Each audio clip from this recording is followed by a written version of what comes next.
Hi everyone. During this extended period at home, a lot of us are enjoying getting lost in big long books, and I know I have recently with a couple I've been reading, and so I want to talk about some recommendations of books, but also other recommendations of other books that I'm hoping to read during this time as well. As I've been talking about recently in my videos, I just finished reading The Eighth Life recently by Nino Haratichvili, this wonderful family saga set in Georgia over the past 100 years, and the lives of these family members intersect with historical events in Eastern Europe over this past century in a really fascinating way. And I just interviewed the author recently and her two translators, and so yeah, I would highly recommend this novel, which is around 900 something pages long. But yeah, I really get lost in the experience of it.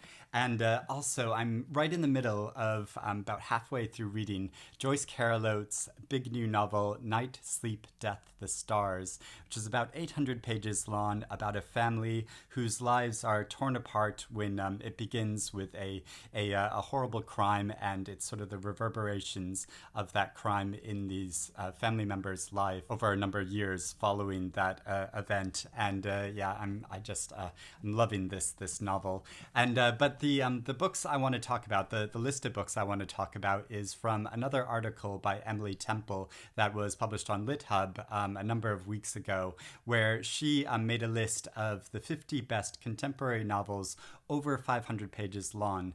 And recently I made a video about a list she made about the 50 best contemporary novels under 200 pages long. And a few people asked me if I was going to make a video reacting to this other list of longer novels. So I thought I would do that today because, it's another really interesting group of books, some of which I've read and which I'll give my own opinions on. Some I might not agree with so much, others I really do agree with, and then there are other books on the list which I'm really interested in reading and want to find out more about. So I'd love to know your opinions as well of what you think of this list of books, and which ones you've read and which ones you're interested in reading, and other recommendations that you think should be added to the list. I mean, personally, I was quite scandalized that Joyce Carol Oates' novel Blonde wasn't on this list as well, because I would definitely count this as one of the best novels over 500 pages long that was published in the last 50 years, which is what this list focuses on.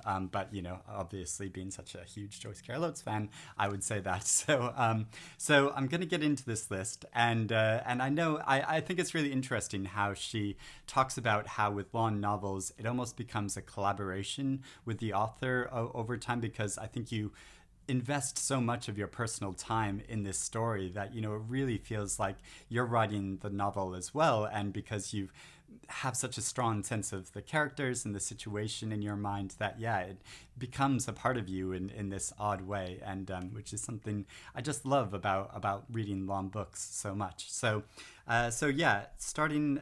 with this novel, the very first book on the list is by Richard Powers, The Overstory, which is 512 pages long, and this was one of the favorites from that was shortlisted for the Booker Prize a couple years ago, and is a novel that I really admired and enjoyed, but I would say there are some clunky parts to it.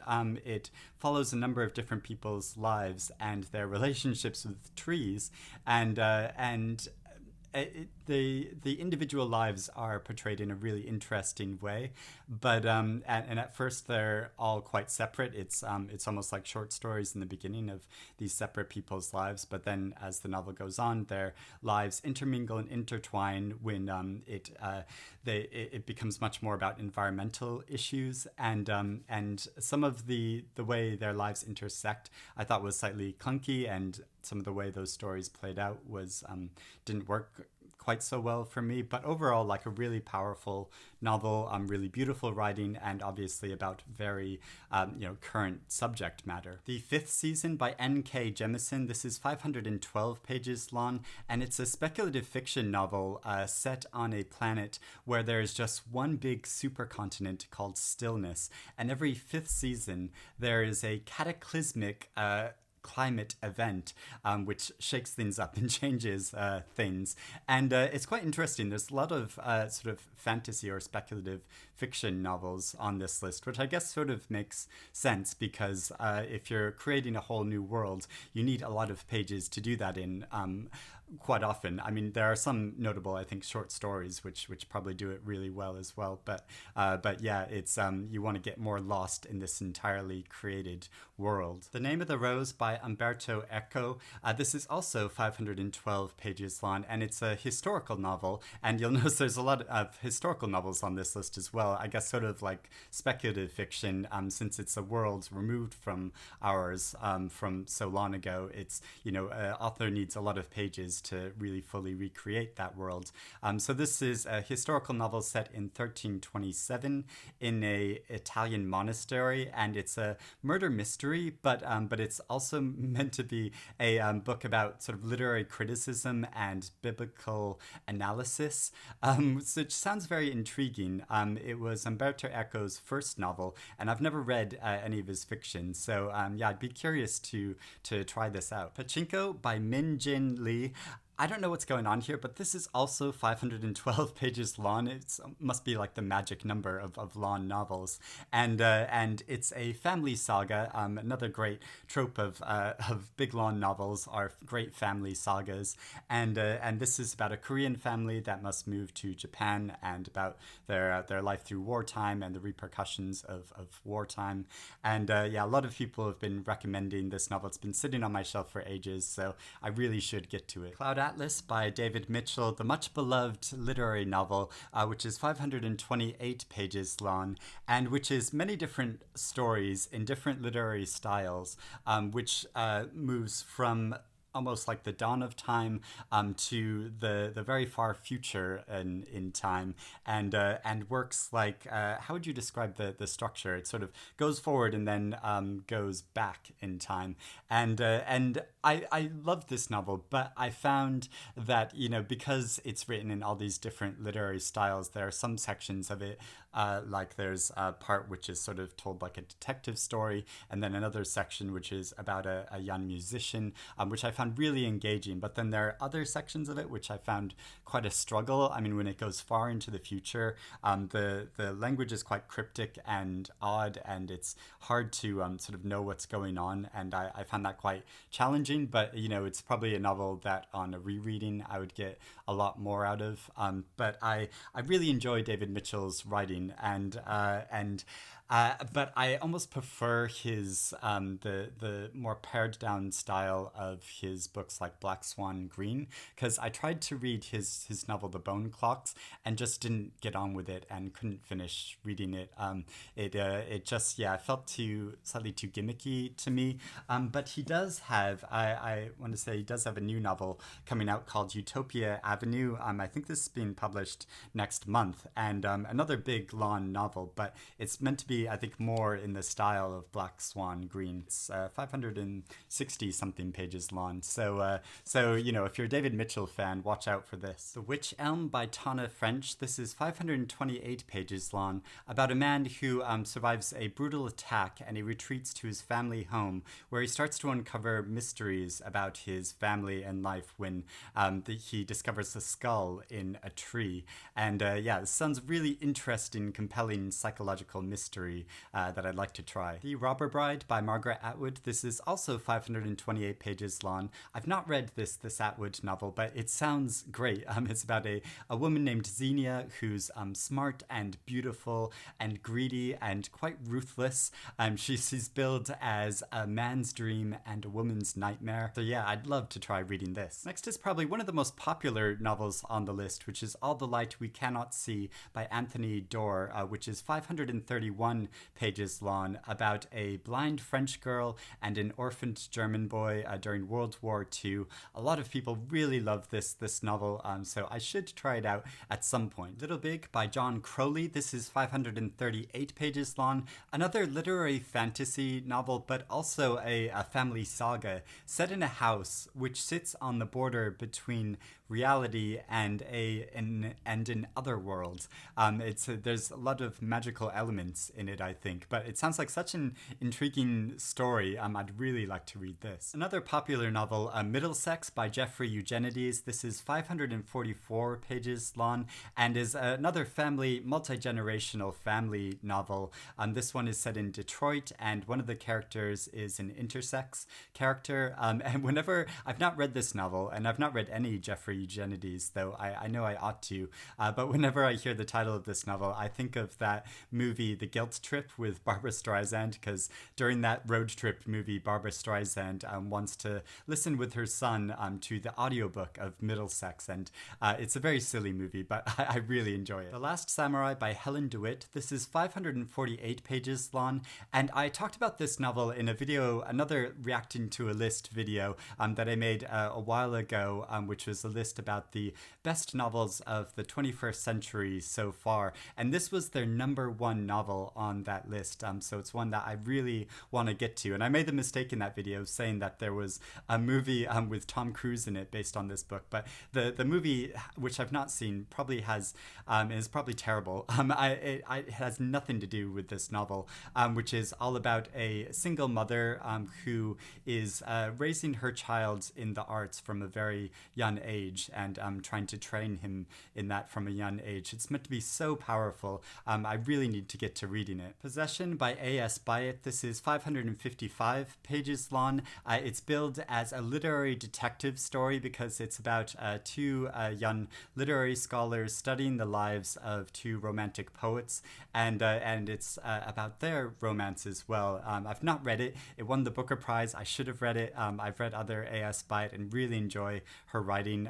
So yeah, I'd like to read this too. Another Booker Prize winning novel, and maybe a 3 times Booker Prize winning author. I don't know. We'll see what happens later on this year. Wolf Hall by Hilary Mantel, which is 559 pages long. A lot of people have been rereading this recently or reading it for the very first time, like I have, all about the life of Thomas Cromwell and during the period of Henry VIII.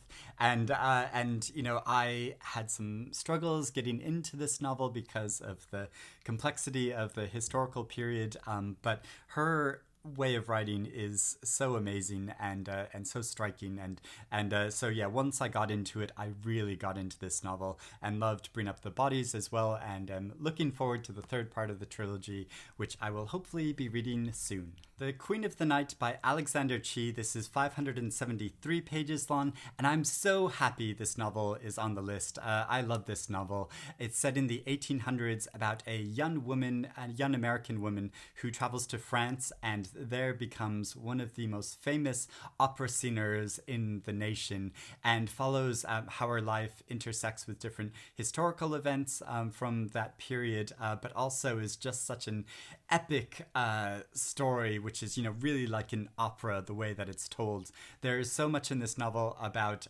fashion as well as lots of drama, and it's just so wonderful. I enjoyed this novel so much. The Secret History by Donna Tartt. This is 576 pages long, and I have a sort of complicated personal history with this novel in that, so it's a campus novel about students, and it's about friendship and about murder and about intellectual ideas that go way too far, and I feel like this is a novel that a lot of people told me this was their favorite novel and pushed me to read it for so many years, and then about a decade ago I read it for the very first time, and I thought it was okay. I enjoyed it, but I just didn't love it in that completely passionate way that I know a lot of people feel about this novel, so I feel slightly nervous admitting this, but yeah, I really like Donna Tartt's writing. She's amazing, she's great, but yeah, I just didn't love this novel as much as some other people. The Parisian by Isabella Hammad. This is 576 pages long, all about a Palestinian dreamer who in 1914 moves to the Sorbonne to become a student there, and it's a historical novel and a political novel and a romance. I've not read it, but yeah, this is a novel that sounds really good. Americanah by Chimamanda Ngozi Adichie, one of my favorite writers. This is 588 pages long, about two Nigerian lovers who leave their country, and one moves to the United Kingdom, one of them moves to America, and about how, yeah, their different lives in these different locations, and such a beautiful, absorbing novel. And I love having this. I have this special edition that was published by Fourth Estate, which is really beautiful. Fingersmith by Sarah Waters, which is 596 pages long, probably 596 of the most wonderful, gripping pages you'll ever read. There are so many twists and turns in this novel that I was just completely gripped all the way throughout. And it's set in Victorian England, and in the article she describes it like Dickens, but feminist and queer, and that's exactly what it is. It's so wonderful, and I'm so like proud to have this signed first edition of the novel. So which is a treasure on my bookshelf. Another book that I'm very proud to have a signed copy of is The Wind-Up Bird Chronicle by Haruki Murakami. He came to London once in a very rare visit, so I got to have him sign this book. So this is 607 pages long, and is all about a man whose his cat runs away, and his wife is growing increasingly distant from him, and he keeps getting phone calls which are very explicit in nature, and so the novel becomes increasingly surreal over time. I read this quite a long time ago. I don't remember too many details from it, but I remember really enjoying it. But Haruki Murakami is one of those favorite authors that is slightly on the border of good taste about the way he portrays women. So I'm slightly nervous about going back to read him, but I know I always really enjoy his writing. So yeah, I'd like to go back and reread this. And there are other Murakami novels I know I really ought to get to reading as well. Tree of Smoke by Dennis Johnson. This is 624 pages long, and like I said in my previous reacting to 50 novels, I've not read any Dennis Johnson before, and I feel like I really should have. So this novel is set all around the Vietnam War, and so I really ought to get to reading some Johnson. Midnight's Children by Salman Rushdie. This is another Booker Prize winner.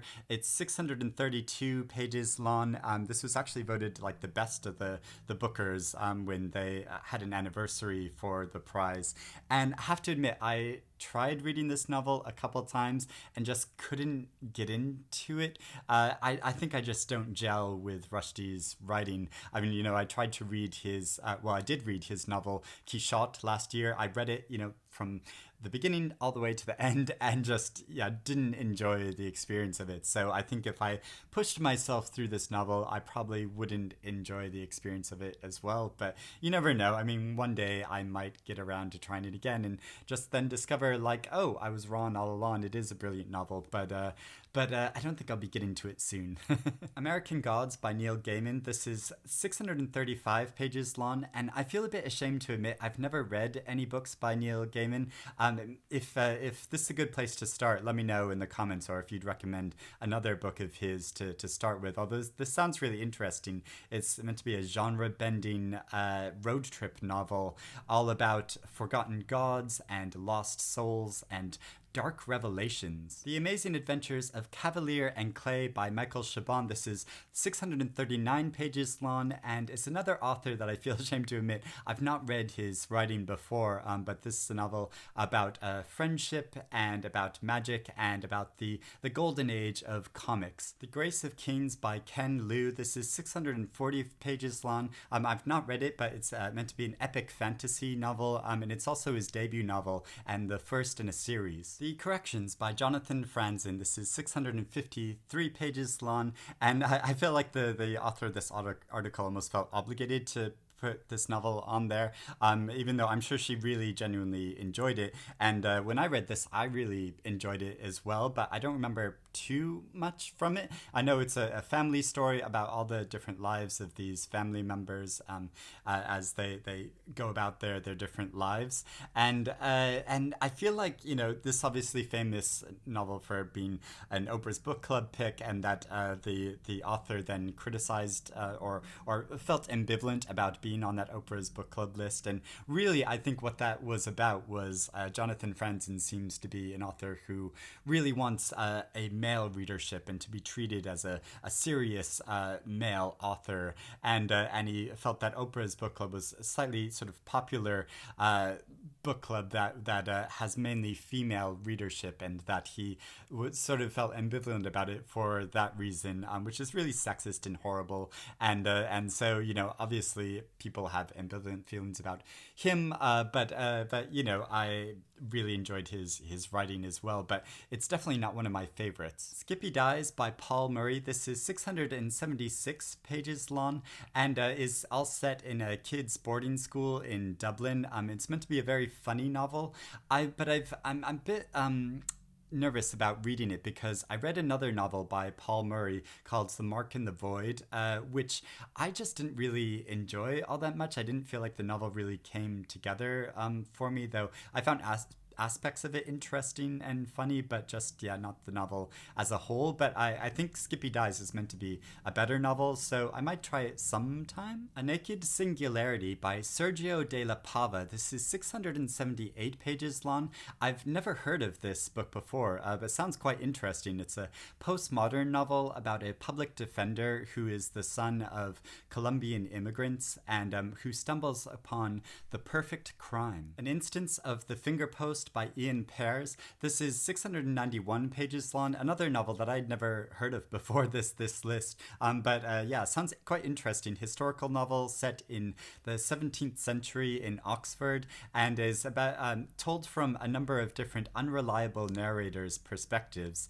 which really intrigues me because I always enjoy an unreliable narrator. Another Booker Prize winner, one of my favorite Booker Prize winners, A Brief History of Seven Killings by Marlon James. This is 704 pages long, all about an attempted assassination of Bob Marley, following a number of different characters' lives and about the aftermath of that occurrence. It's so gripping and wonderful. I know it takes some getting into the voice and the rhythm of the novel, but I think it is so rewarding and so worth it, and I just love this book. Life After Life by Kate Atkinson. This is 704 pages long, and I've not read this book, but I read the sequel to it, or a kind of sequel to it, A God in Ruins, which I really loved. It's such an excellent novel, and I keep meaning to read this. And so it's about a woman's life in World War II, but about multiple versions of her life. And I think the novel goes through these different paths she could have taken in life, and which is a really interesting concept. And so I love her writing. I keep meaning to read more by Kate Atkinson. The Bonfire of the Vanities by Tom Wolfe. This is 704 pages long, and to be one of those great American epics, although one of those great American epics I've not read yet, all set in New York City in the 1980s, and is about ambition and social class and racism and greed and politics, and so lots of big issues all wrapped up into one novel. A Little Life by Hanya Yanagihara, which is 720 pages long, and like she says in the article, definitely the most divisive novel on this list. Some people absolutely love it, thought it was life-changing, and other people who really hate this novel. And as I've said before, I'm one of those rare people that sort of falls in between, in that I really enjoyed and appreciated parts of it, and other parts of it just felt didn't totally work for me. But that mainly enjoyed it as a novel about friendship and about the secrets we keep from our friends over time, not necessarily intentionally, but just things that we never talk about with certain long-term friends of ours. And so it follows four friends, although really focuses on one of the men through different years in his life, and increasingly about horrible, devastating things that happened to him, and about basically a character who can't be saved. And so I'd love to know where you fall on the debate about this novel. Winter's Tale by Mark Helprin. This is 748 pages long. It's meant to be a highbrow fantasy novel. Now, I've not read this book, but I did watch the film version of it recently, and I know this is meant to be a great book that a lot of people love. But the film of it, I belong to a sort of bad movies club where we get together and watch bad movies, although, recently we've had to do that remotely and watch the movies while talking over Zoom. But this is one of the worst movies I have ever seen. It is so dull as well as confusing. But I'm sure the novel is much better. It's sort of I think a romance that takes place over many years, sort of bending through time, and there are demons involved, and it's really quite confusing, at least the way it was portrayed in the movie. It really was just like awful, like grueling experience to watch. But so yeah, I would be curious to read what the novel is like sometime. J.R. by William Gaddis. This is 752 pages long and is a novel that's told pretty much all in dialogue. I've not read it, but that sounds like quite a challenging thing to do, to have such a long, sustained novel and pretty much all in dialogue. So yeah, I'd be really curious to try this. Almanac of the Dead by Leslie Marmon Silko. This is 768 pages long. I've not read it, but it's meant to be a retelling of America's past as well as a reimagining of America's future. Mason and Dixon by Thomas Pynchon at 773 pages long. All about British surveyors in the 1700s in America, and you guys, I just don't know if I have the energy for this. I might enjoy it. I've tried reading Thomas Pynchon in the past, but yeah, it feels very like weighty, sort of postmodern writing. I just don't know if I can take it. Dahlgren by Samuel R. Delany. This is 801 pages long, a science fiction novel, and I keep saying that I want to get into reading some science fiction, and this is meant to be one of the greatest science fiction novels of all time, set in a fictional city in the United States, where the population of this city has mysteriously fled, and it's been overrun by psychopaths and criminals, and so yeah, I'm very curious to try this. The Pillars of the Earth by Ken Follett. This is 806 pages long. I've not read it. It's a historical fiction novel set in the 12th century in England, and chronicles the construction of the greatest Gothic cathedral in the world. The Stand by Stephen King. This is 823 pages and very relevant because it's a pandemic novel, all about the aftermath of a giant pandemic, which basically divides the world into a big fight between good and evil. So yeah, much beloved novel and very current. Underworld by Don DeLillo. This is 827 pages long, and another one of those novels that I think almost self-consciously tries to be a great American epic. It chronicles the 20th century in America and is about a lot of different things, but a lot in it about baseball as well. And I remember enjoying aspects of this novel. I read it a long time ago, but how I had to really push myself through other parts of it. So, I'm a bit ambivalent if I went back to it, if I would enjoy the experience. The Luminaries by Eleanor Catton at 849 pages. Another one of my favorite Booker Prize winners.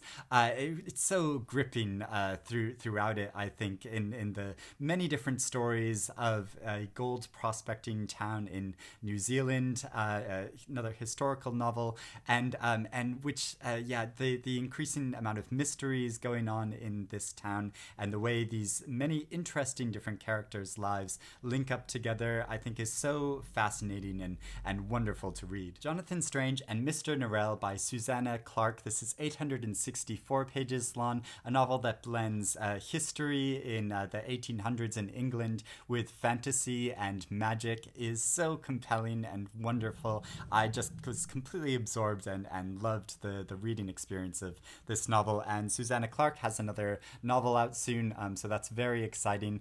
And I know it's showing off some of my signed copies of books earlier, but sadly this copy is not signed, even though I was actually standing next to the author at a signing once and had this copy of this novel, but wasn't able to get it signed. But I talked in a video a long time ago where I made a video talking about embarrassing encounters with authors. So if you're curious about my experience with that, I'll put a link to that below in the description. Lonesome Dove by Larry McMurtry. This is 864 pages long, and I've not read it. She describes it as the great American cowboy novel. That sort of puts me off. I'm not that interested in cowboys, so yeah, probably won't be getting to this soon, but if you disagree, let me know in the comments below. 2666 by Roberto Bolaño. This is 912 pages long, and I've not read this, but it's meant to be one of those big important novels that we should all get to at one point, and I just haven't got to it yet.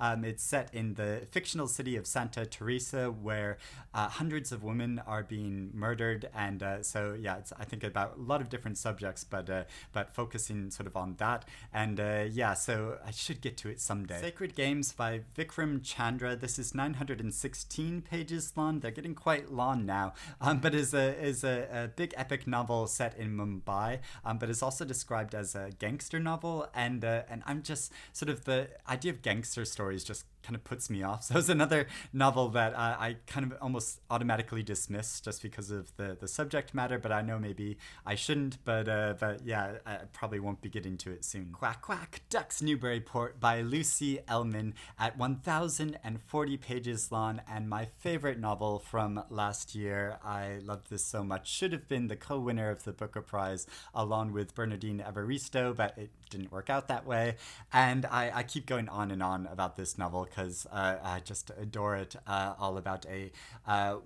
woman who works from home and runs a bakery business, and her many different children's lives, and her everything that is going through her head, and is so gripping and wonderful. It is now out on audiobook. I know a lot of people are intimidated reading such a long book in physical form, but there is an audiobook from it now. So yeah, I hope more people read and discover this book, because I made a whole review video of it that was over a half an hour long because there was just so much to say about this novel. Infinite Jest by David Foster Wallace at 1088 pages long.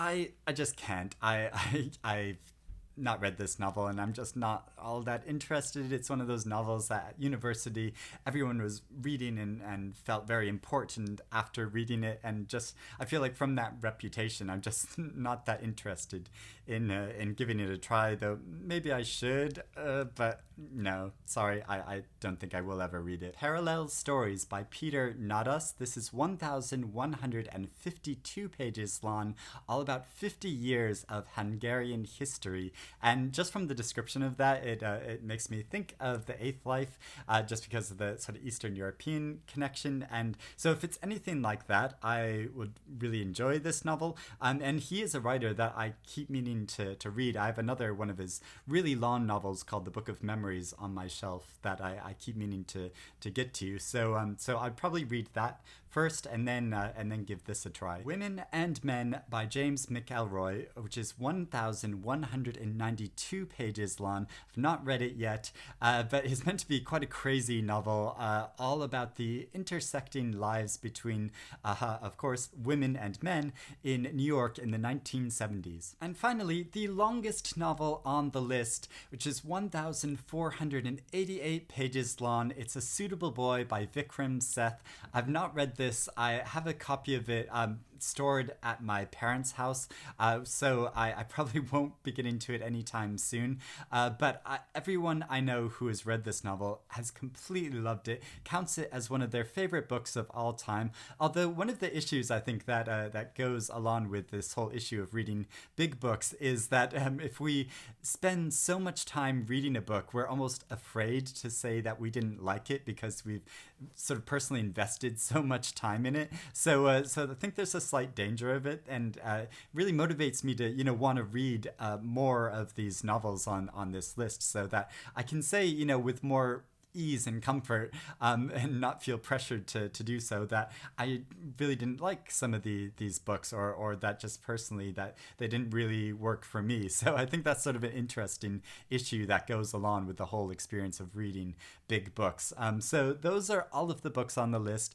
Like I said, let me know if any of these are your favorites or ones that you're brave enough to say that you didn't really enjoy so much. Let me know in the comments below, but also let me know any alternative choices that you think should be on this list of books that were over 500 pages long and published within the last 50 years that you would really be a cheerleader for.